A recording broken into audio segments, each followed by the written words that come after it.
اللہ الرحمن الرحیم الحمدللہ والصلاۃ والسلام علی رسول اللہ وعلی آلہ اللہ وعلانۃ الدائمۃ الابدیۃ وعلی اعدائہ اعداء اللہ من یوم عداوتہم الی یوم القیامہ. ہماری گفتگو ہو رہی تھی نبوت اور رسالت کے حوالے سے، اور پچھلے ہفتے میں نے ابھی بیان کیا کہ انسان کو ہدایت کی ضرورت ہے، اور یہ ہدایت کا ایک پورا نظام ہے جو خدا تعالیٰ نے مہیا کیا ہے، اور ہدایت خدا نے اپنے ذمہ لی. علینا ہدایت ہمارے ذمہ ہے، کیونکہ خدا ہی انسان کا خالق ہے، خدا کائنات کا خالق ہے. خدا ہی جانتا ہے کہ انسان کو کس قسم کی ہدایت چاہیے، بس اس کو فراہم کرنا بھی خدا کا کام ہے. اگر خدا ہدایت فراہم نہ کرے تو انسان کو اس بات پہ سزا نہیں دے سکتا کہ تم نے ہدایت کے راستے کو کیوں اختیار کی. یہ بحث ہے جس میں ہمارے بعض علماء نے اپنی عقائد کی بحث میں یہ لکھا ہے کہ یہ وہ ہدایت ہے جو فراہم کرنا خدا پر واجب ہے. اس کو قاعدہ لطف کہتے ہیں. قاعدہ لطف کا مطلب یہ ہے کہ خدا نے انسان پر اتنے لطف کیے ہیں، اتنے الطاف کیے ہیں. ہر چیز لطف خدا ہے، جو انسان کو صلاحیتیں دی ہیں، جو انسان کو اعضاء و جوارح دیے گئے ہیں، یہ سب خدا کا لطف ہے. خدا نے انسان پر اتنا لطف کیا ہے تو انسان کی ہدایت کا اہتمام کرنا بھی خدا پر واجب ہے. یہ لفظ واجب خدا کے لیے کہنا جو ہے یہ بظاہر بہت جسارت والی بات ہے، تو اس کو کافی تنقید کا نشانہ بنایا گیا. خواجہ نصیر الدین طوسی جو بہت بڑے ہمارے فلسفی ہوئے ہیں، ان کی بہت مختصر سی کتاب ہے التجرید، جو شیعہ عقائد کو بیان کرتی ہے بہت کمپیکٹ فارم میں، اور اس کی بہت ساری شرحیں لکھی گئی ہیں. شرح تجرید ایک تو شیخ طوسی بھی ہماری بہت بڑی پرسنالٹی ہیں، جن کی حدیث کی 2 کتابیں ہمارے کتب اربان میں شامل ہیں. شیخ طوسی جنہوں نے نجف کے حوضے کی بنیاد پر لکھی، اور وہ حدیث اور تفسیر اور فقہ اور اصول فقہ اور رجال ہر موضوع پر ان کی کتاب ہے، اور بہت مارکت اعلیٰ اور بہت پرائمری کتاب ہے. ہر موضوع پر ان کی کتاب جو ہے وہ پرائمری سورس میں دی جاتی ہے. یہ شیخ طوسی، شیخ طائفہ ذکر ہے، ان کی بات نہیں ہو رہی ہے. ایک اور ہے جن کا نام ہے خواجہ نصیر الدین طوسی. طوس تو عراق میں مشہد کا قدیم نام ہے، تو مشہد سے بہت بڑے بڑے علماء نکلے ہیں جن کے نام کے ساتھ طوسی لگا ہوا. امام غزالی بھی طوس کے تھے، ان کی خبر مشہد میں آئی بھی ہے امام غزالی کی. تو بہت سے سنی علماء، بہت سے شیعہ علماء، ان کا تعلق جو ہے وہ ایران سے ہے. شیخ طوسی بھی انہیں میں سے. اور یہ خواجہ نصیر الدین طوسی جو عالم بھی تھے، سائنٹسٹ بھی تھے، میتھمیٹیشین بھی تھے، پولیٹیشین بھی تھے، بہت کچھ فلسفی بھی تھے.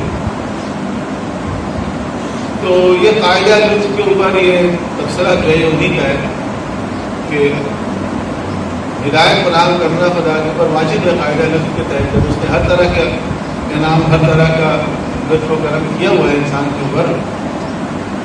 جب بہت چھوٹی چھوٹی معمولی ضروریات کا خدا نے خیال رکھا ہے انسان کے، تو انسان کی اتنی بڑی ضرورت کہ اس کو ہدایت کی بھی ضرورت ہے. ایسا کیسے ہو سکتا ہے خدا فراہم نہ کرے؟ بس اگر خدا ہدایت فراہم نہیں کرے گا تو انسان کو سزا کیسے دے سکتا ہے؟ یہ عدل کے خلاف ہے. ٹھیک ہے، ٹیچر اگر نہیں پڑھاتا ہے تو چیپٹر امتحان میں اسی کا سوال دے دے، سارے اسٹوڈنٹ شور کریں گے تو یہ چیپٹر آپ نے پڑھایا نہیں. اب ٹیچر نے کہا نہیں، یہ آپ کے سلیبس میں شامل تھا، آپ کو پڑھنا چاہیے. مجھے پڑھنا چاہیے اور آپ کو پڑھانا چاہیے. تو اگر خدا حساب و کتاب لینا چاہتا ہے اور انسان سے تقاضا کرتا ہے کہ انسان جو ہے وہ نیکی کے راستے پہ چلے گا، ہدایت کے راستے پہ چلے گا، تو ہدایت فراہم کرنا خدا پر واجب۔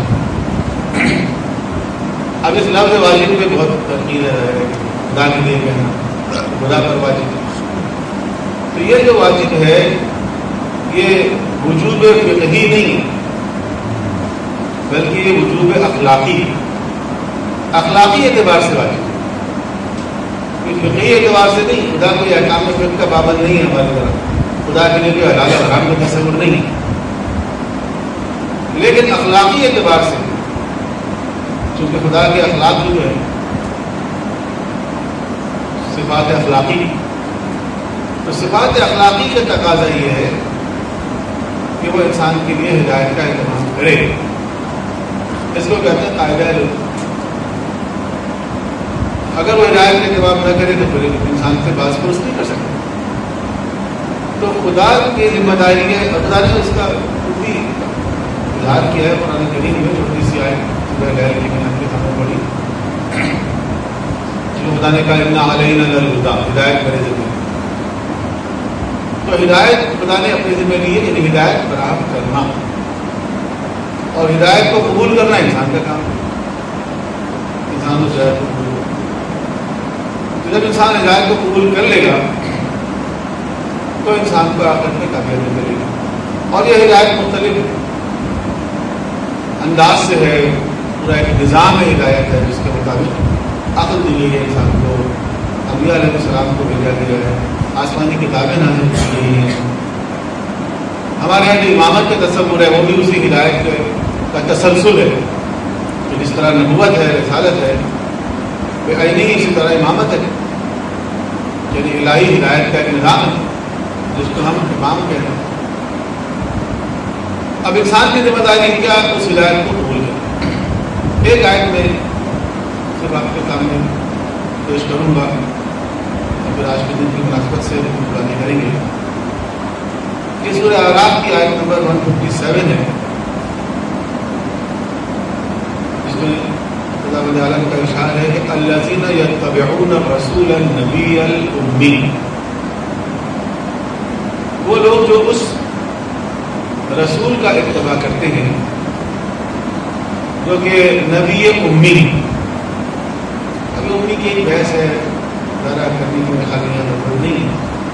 امی کے بہت سارے معنی ہیں، اور ایک معنی اس کا ام القریٰ کا رہنے والا بھی ہے، کیونکہ غریب نام ام القریٰ بھی تھا، ام القریٰ یونیورسٹی بھی ہے مکے میں۔ ام القریٰ وہ اصل کو کہتے ہیں، اصل کو کہتے ہیں، ماں کو ام کہتے ہیں اس لیے کہ ماں بچے کی اصل ہے، بچہ جو ہے فرق، یہ بچہ اپنے وجود میں ماں کا محتاج ہے، ماں بچے کا محتاج نہیں۔ تو مکے کو ام القریٰ کہتے ہیں، وہاں رہنے والوں کو امی کہتے ہیں۔ الذی یجدونہ مکتوبا عندہم فی التوراۃ والانجیل، جو ان کے پاس تورات انجیل میں بھی لکھا ہوا، یعنی اہل کتاب کے پاس ایسی نشانیاں موجود تھیں کہ اللہ برکت کی عادت تھی۔ یہ جو نبی ہے اس کے بارے میں کہا گیا یأمرہم بالمعروف وینہاہم عن المنکر، یہ ان کے لیے معروف کا حکم دیتے ہیں اور منکر سے روکتے ہیں، نیکیوں کا حکم دیتے ہیں اور برائیوں سے روکتے ہیں۔ نبی وَيُحِلُّ لَهُمُ الطَّيِّبَاتِ وَيُحَرِّمُ عَلَيْهِمُ الْخَبَائِثَ، طیبات کو، پاک و پاکیزہ چیزوں کو ان کے لیے حلال قرار دیتے ہیں اور خبیث چیزوں کو حرام کرتے ہیں۔ یہ بھی ایک بحث ہے کہ جن چیزوں کو خدا نے حلال قرار دیا ہے ان کو کیوں حلال قرار دیا، اور جن چیزوں کو حرام قرار دیا ان کو کیوں حرام قرار دیا۔ ایک پوائنٹ آف ویو یہ ہے کہ خدا نے جس چیز کو حلال قرار دیا ہے وہ حلال ہے، بس اور جس چیز کو خدا نے حرام کر دیا وہ حرام، ضروری نہیں ہے اس کے پیچھے کوئی کاز بھی ہو۔ لیکن اس آیت کے مطابق تو ایسا لگتا ہے کہ خدا نے جس چیز کو حلال قرار دیا ہے وہ طیبات ہیں، وہ بذات ہی بے نفس ہی پاکیزہ چیزیں ہیں، اسی لیے خدا نے ان کو حلال قرار دیا، اور جن چیزوں کو حرام قرار دیا وہ بے ذاتی بے نفس ہی خبائث خبیث چیزیں، اس لیے خدا نے ان کو حرام قرار دیا. یعنی طیبات کے پیچھے بھی سبب ہے اور خبائث کے پیچھے بھی سبب ہے. تو طیبات نے اس لیے حلال کیا اور خبائث ہیں اس لیے حرام کیا، اس کے پیچھے کاز ہے. بہرحال یہاں تو نبوت کی بحث ہے کہ نبی اگر حلال قرار دے رہے ہیں تو اس لیے حلال قرار دے رہے ہیں کہ وہ طیبات ہے، اور حرام قرار دے رہے ہیں تو اس لیے حرام قرار دے رہے ہیں کہ وہ خبائث ہے. وَيَضَعُ عَنْهُمْ إِصْرَهُمْ، اور وہ ان کے اوپر سے بوجھ کو اتارتا ہے. وَالْأَغْلَالَ الَّتِي كَانَتْ عَلَيْهِمْ، اور جو زنجیریں ان کے اوپر پڑی ہوئی ہیں ان کو اس سے نجات دلاتا ہے. یعنی انسانی معاشرہ جو ہے اس پر کوئی بوجھ ہے اس کو وہ دور کرتا ہے، زنجیروں میں جکڑا ہوا ہے انسان اس سے نجات دلاتا ہے. تو یہ اس نبی کا کمال ہے. جو نبی جس معاشرے میں آتے ہیں اس کا معاشرے میں بعض اوقات بہت ساری خرافات ہوتی ہیں، برائیاں ہوتی ہیں، عیب ہوتے ہیں، نقص ہوتے ہیں، اس کے اندر جہالت ہوتی ہے، اس کے اندر توہمات ہے، اس کے اندر شرک ہے، بدعتیں ہیں. اللہ کے نبی آ کے اس معاشرے کے اندر اصلاح کریں، اس کو صحیح ڈائریکشن میں لے کے جائیں. جیسے جیسی برائی ہوتی ہے اسی کے مطابق ظاہر ہے کہ وہ اصلاح کرتے ہیں. کوئی نبی آئے ان کے معاشرے کے اندر اخلاقی خرابیاں زیادہ تھیں، اخلاقی تعلیمات زیادہ تھیں، عیسیٰ علیہ السلام نے. کوئی نبی ایسا ہے کہ ان کے زمانے میں معاشرہ جو ہے وہ ان کی جو امت ہے وہ غلامی میں جکڑی ہوئی ہے. فرض کریں بنی اسرائیل جو تھے وہ فرعون کی غلامی میں تھے. فرعون جو ہے وہ ان پر ظلم و ستم کرتا تھا. یوزب ابناءہم ویستحیی نساءہم، ان کے جوانوں کو قتل کرتا تھا، ان کی عورتوں کو چھوڑ دیا کرتا تھا. تو خدا نے موسیٰ علیہ السلام نے کہا اذهب الی فرعون، جاؤ فرعون کی طرف، انہ طغی، وہ سرکش ہو گیا، غافل ہو گیا. موسیٰ علیہ السلام نے کہا کہ میں اکیلے کیسے جاؤں، میرے خلاف تو ایک FIR کٹی ہوئی ہے پہلے ہی وہاں جو نے بنچ مارا تھا کسی کو، ہمارا واقعہ تھا. تو میرے بھائی کو بھی ساتھ کر دیں، ایک تو ہو نا. تو خدا نے کہا اچھا تم دونوں جاؤ، اذهبا الی فرعون، دونوں جاؤ. تو پھر موسیٰ علیہ السلام جو ہے وہ آئے فرعون سے کے پاس. تو وہ جو معاشرہ تھا اس میں معاشرہ جو ہے وہ فرعون کے چنگل میں پہلے غلام بنا ہوا تھا. بنی اسرائیل کے لوگ جو تھے غلام تھے، ان سے معاشرے کا گھٹیا ترین کام لیا جاتا تھا. ویسے تو یہ انبیاء کی اولاد سمجھ جاتی، لیکن جو سبتی نسل کے لوگ تھے اور فرعون جو تھا وہ قبطی نسل سے تھا. تو قبطیوں نے سبتیوں کو غلام بنایا ہوا اور جو ظلم بھی کرتے. تو موسیٰ علیہ السلام کو وہاں کے جا کے فرعون سے مقابلہ کر سرکش ہو گیا، واجب ہو گیا. تو موسیٰ علیہ السلام نے آ کر فرعون کے سامنے نشانی پیش کی. فرعون نے کہا کہ اگر تم باقی اللہ کی طرف سے بھیجے گئے ہو تو کوئی نشانی پیش کرو. تو دو نشانیاں انہوں نے پیش کر دی. ایک تو انہوں نے فوراً ہاتھ نکال کے دکھایا، اس میں سے روشنی نکلی. دوسرے انہوں نے وہ اپنا عصا پھینک دیا اور وہ عصا جو ہے ایک دم کام بن گیا، جال بن گیا. تو دو چیزیں انہوں نے دکھا دی، دی کیرٹ اینڈ دی اسٹک، دونوں چیزیں شو کر دی. نور بھی دکھا دیا اور ڈنڈا بھی دکھا دیا. جلال اور جمال دونوں کی قوتیں دکھا دی. اچھا فرعون جو بھی تھا، جتنا بھی بڑا اپنے آپ کو سمجھتا ہوگا، تھا تو انسان ہی. ٹھیک ہے اپنے آپ کو انا ربکم الاعلیٰ کہلوایا کرتا تھا، لیکن تھا تو بہرحال انسان. اب ایک انسان جو ہے وہ جتنا بھی اسٹرانگ امیجنیشن والا ہو، قوت ارادی اس کی جتنی مضبوط ہو، اس کے سامنے ایک دم سانپ آ جائے تو ڈر تو جائے گا وہ. اور سانپ بھی کہیں بالکل سے نکل کے نہیں آیا، بلکہ اس کے سامنے انہوں نے ڈنڈا پھینکا اور ایک دم سانپ بن گیا. تو فرعون کی کیا کیفیت ہوئی ہوگی؟ تو بیان نہیں کیا گیا قرآن میں، لیکن یہ بیان ضرور کیا گیا کہ فرعون نے کوئی جواب نہیں دیا. اس کے بعد اس کے ساتھ والوں نے کہا کہ یہ تو بڑا زبردست جادوگر ہے، ان معجزے کو انہوں نے جادو سے ثابت کیا. اچھا دیکھیں، کوئی بات میں یہاں پر کہتا ہوں جس سے ہم اپنی بات کو آگے بڑھائیں گے کہ موسیٰ علیہ السلام نے وہ ڈنڈا پھینکا، وہ ڈنڈا ایسا بن گیا. فرعون اپنے تخت پہ بیٹھا ہوا ہے شان و شوکت کے ساتھ، جاہ و جلال کے ساتھ. اب موسیٰ علیہ السلام ایک چھوٹا سا کام کرتے ہیں یہاں پہ، اور وہ یہ ہے کہ وہ سانپ کو اشارہ کرتے ہیں اور وہ سانپ جا کے فرعون کو ڈس لیتا اور فرعون بڑھ جاتا، وہ اپنی شیٹ پہ گر جاتا. موسیٰ علیہ السلام جا کے اس کو اٹھا کے سائڈ پہ پھینکتے، اس کی جگہ خود جا کے بیٹھ جاتے اور کہتے عزیز ہم بتنوں 90 دن کے لیے آیا ہوں. پھر بات پوچھتا ہے ٹھیک ہے سر، بہت آسان طریقہ تھا فرعون سے نجات حاصل کرنے کا. تو موسیٰ علیہ السلام نے یہ طریقہ اختیار نہیں کیا جو بہت شارٹ کٹ طریقہ تھا.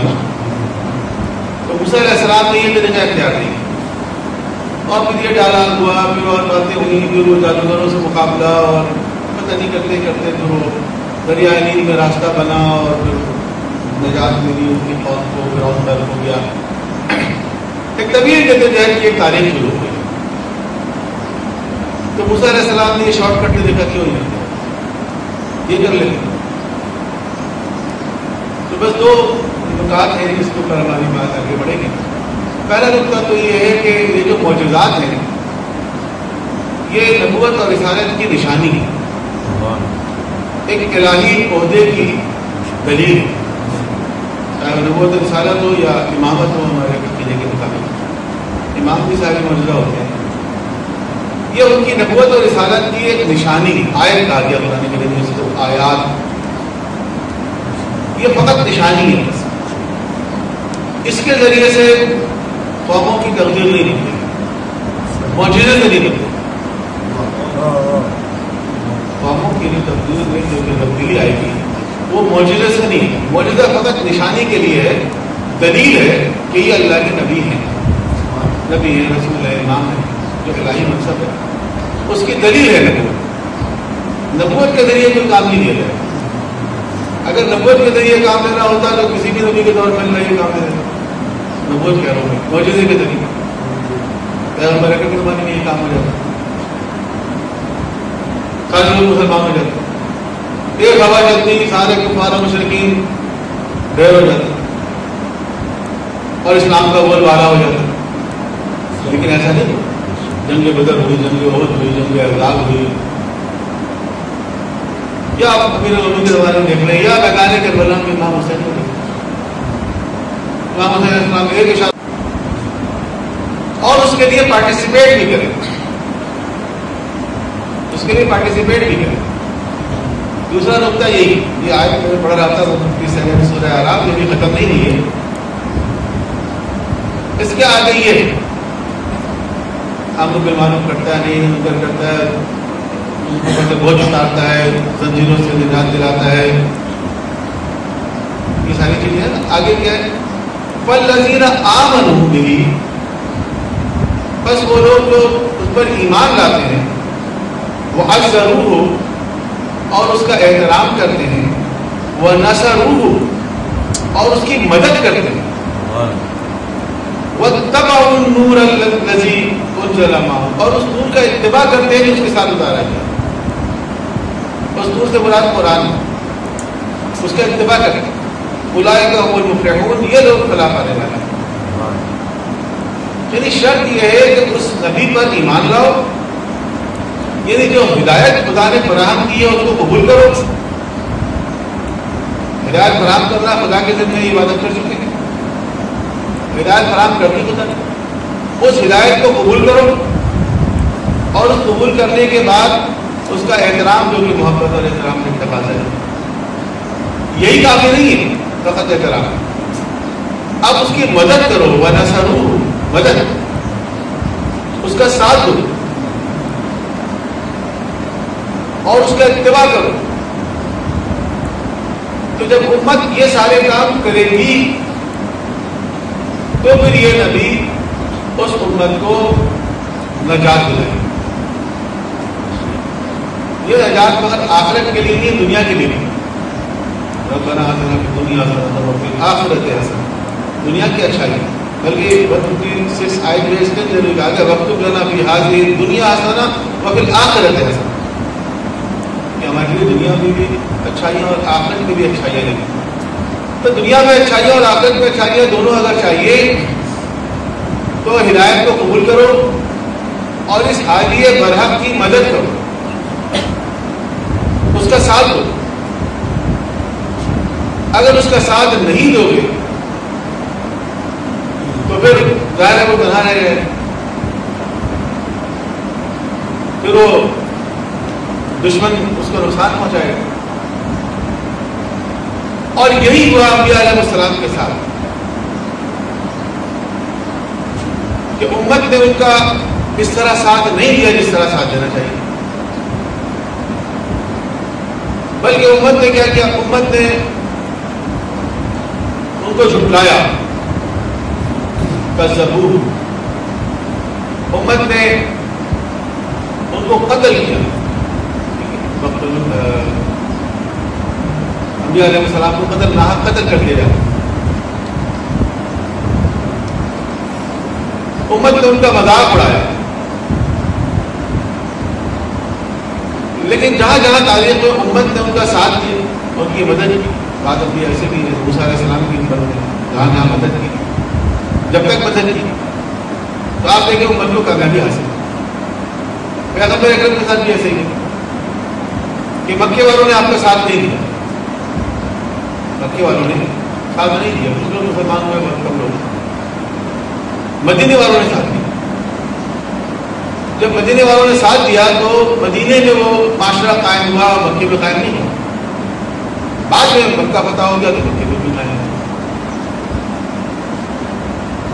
پھر پیغمبر اکرم کے بعد یہی ہوا کہ امت نے احادی برحق کا ساتھ نہیں دیا. امت نے اس حاجی کا ساتھ نہیں کیا جو خدا بند عالم کی طرف سے ہدایت کے لیے بھیجا گیا.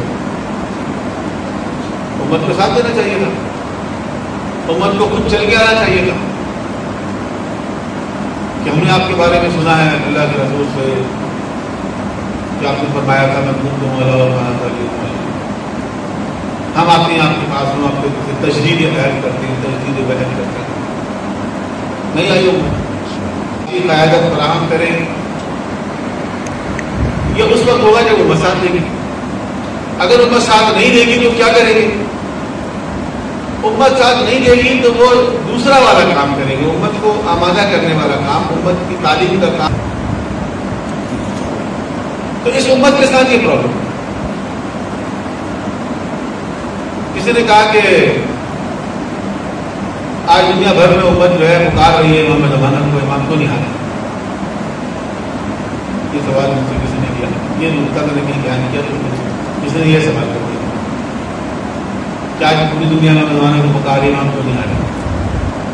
کیونکہ امام زمانہ کے حوالے سے اور دیگر اہم تعلیم کے حوالے سے جو پالیسی ڈفرینٹ ہے. میں نے دیکھا پالیسی تو ڈفرینٹ نہیں ہے لیکن اسٹریٹجی ڈفرینٹ ہے. اسٹریٹجی بدلتی رہتی ہے نا حالات کے مطابق. پہلے امام سے لے کے 11ویں امام تک لوگوں نے یہی کیا، ان کا ساتھ نہیں، ان کو چھوڑ دیا، وہ قید میں چلے گئے، ان کو زہر دے دیا گیا، تلوار سے قتل کیا گیا، زہر سے قتل کیا گیا، یہ زندان میں وقت گزارا. اب 11ویں امام کے بعد خدا نے اسٹریٹجی یہ بنائی کہ 12واں جو ہے وہ غیبت میں چلے جائیں گے.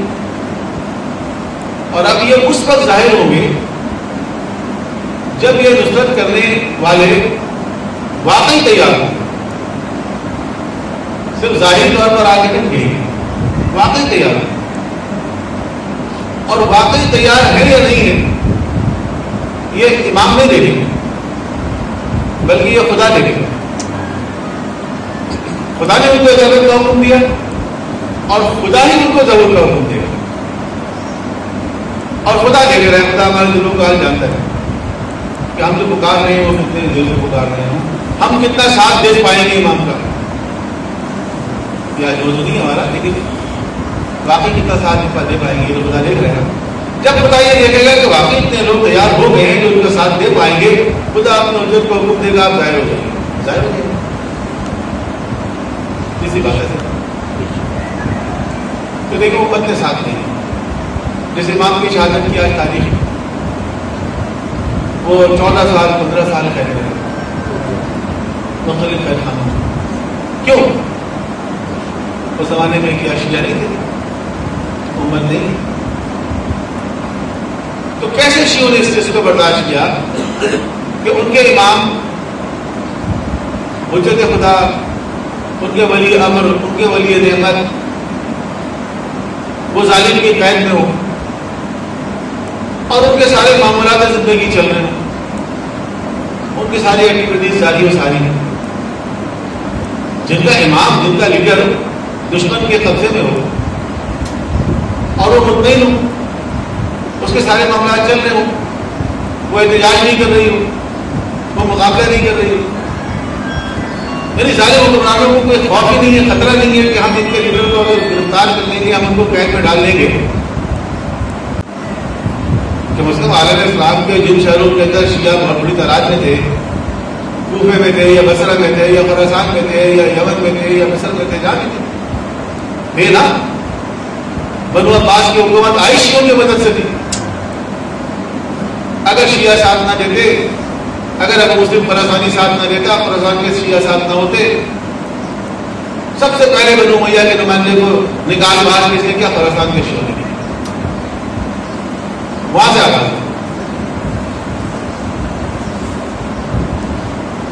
تو خراسان کے شیعوں نے ساتھ دیا. ابو سلمہ خلاد جو بغداد کے شیعوں کا لیڈر تھا, وہ اگر ساتھ نہ دیتا, یہ دو آدمی اگر ساتھ نہ دیتے, بنو عباس کی حکومت نہیں بنتی.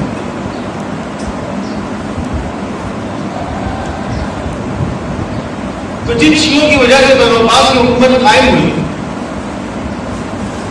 بنو عباس نے آتے ہی ان کے ایک امام کو زہر سے شہید کر دیا, امام صادق علیہ السلام.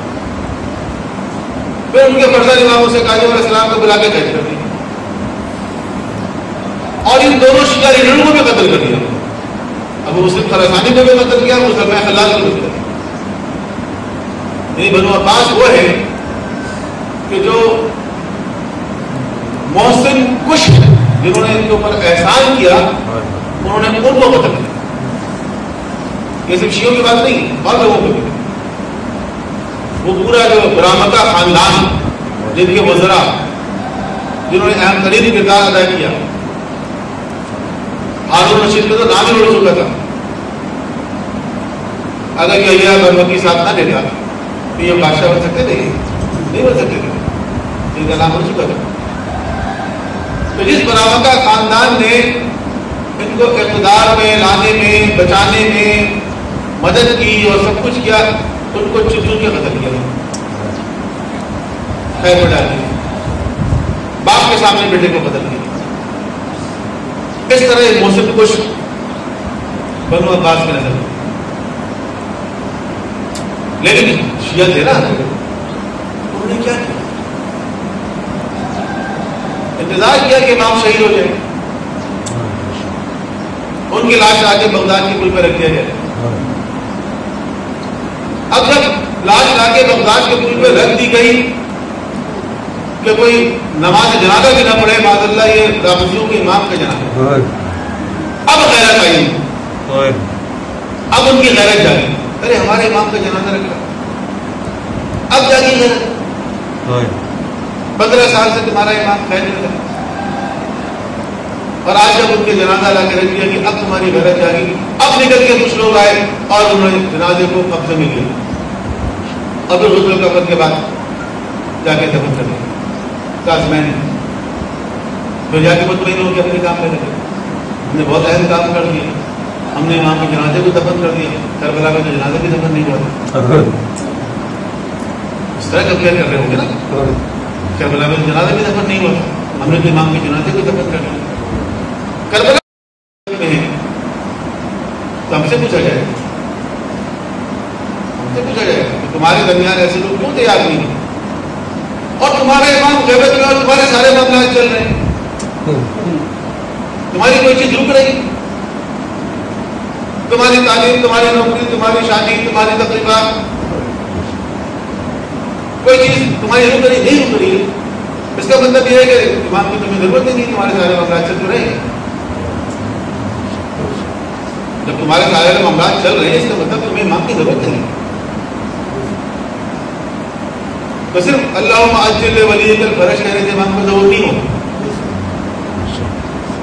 صرف یہ کہنا، صرف دعائے خطبہ میں ہم عزیز علیہ علی الخلق کو زیارت کر سکتے ہیں، لیکن